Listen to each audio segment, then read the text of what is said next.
서울중앙지방법원 형사 32부 재판 시작합니다. 25고압 1172호 사건 진행하고요. 오전에 저희 증거 체부도 좀 하고 김용현 증인에 대한 증인신문은 증언 거부로 이루어지지 못했는데 오전에 진행한 거 관련해서 특별한 이견 있으신 거나 의견 있으시면 지금 말씀하시죠. 일단 피고인 오셨으니까요. 증인부터 조금 빠르게 확인할 사항 확인하고 정리하겠습니다. 한덕수 증인 잠시 일어서시죠. 제가 일단 출생 연도만 한번 여쭤볼게요. 예.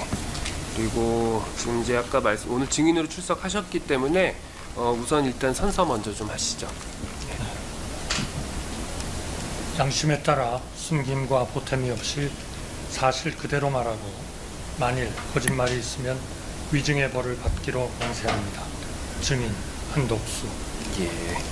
자리에 앉으시고요. 증인 한덕수 증인 아까 저기 피고인 잠시 입정하시기 전에 저희 확인했던 것처럼 오늘 증언하실 내용이 본인의 형사 책임과 관련된 직접적인 내용 증언하시게 돼서 증언 거부권 있으시다는 부분 제가 이제 고지를 해드렸고 그거에 따라서 증언 거부하신다는 의사 표시하셨는데 지금 선서하시고 나서도 증언은 전반적으로 다 거부하신다는 의사는 변론 없으신 건가요? 네, 그렇습니다. 예. 그럼 양측 제가 오전에 진행했던 것처럼 증언 전체적으로 거부하시기 때문에 이 구체적인 신문 사항에 대한 부분은 진행하지 않겠습니다. 특별한 의견은 없으시죠? 예. 네. 네, 증인 고생하셨습니다. 가셔도 좋습니다. 자, 그렇게 진행을 하고. 특검은 구형에 앞서 전두환 신군부의 내란에 가담한 주영복 전 국방장관의 판결문을 인용했습니다. 다른 사람의 힘에 밀려 그 소임을 다하지 못하였다고 변명하는 것은 하려의 일이고 피고인들과 같이 지위가 높고 책임이 막중한 경우에는 이러한 변명이 용납되지 않는다. 국정 2인자였으면서도 대통령의 자의적 권한 남용을 견제하지 못했던 한덕수 전 국무총리가 거짓 변명을 했다는 점을 강조한 겁니다. 그간 한덕수 전 총리는 윤 전 대통령의 계엄 선포를 만류했지만 역부족이었다고 주장해왔습니다. 왜 가만히 계셨습니까? 그게 저는 계속 만류하는 그런 입장을 계속 대통령께 전달을 하고 있었거든요.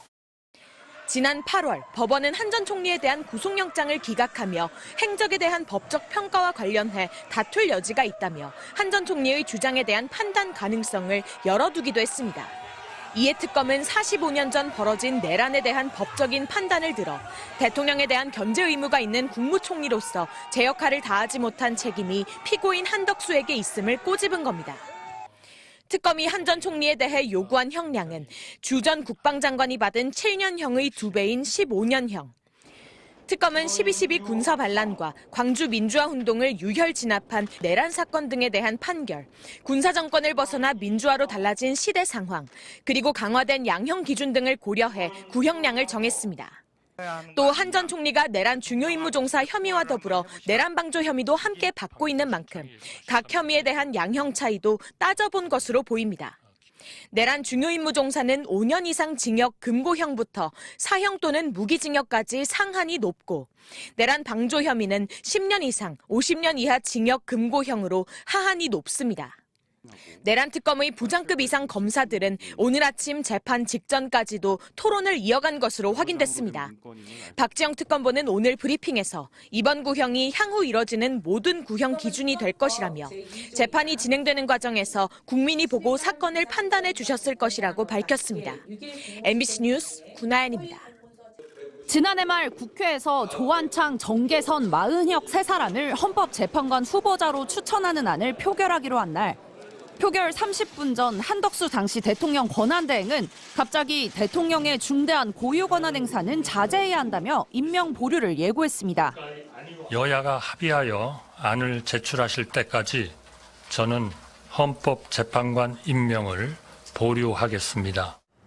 임명을 미루면서 윤석열 전 대통령 탄핵 심판이 자칫 멈춰설 수도 있던 상황이었습니다.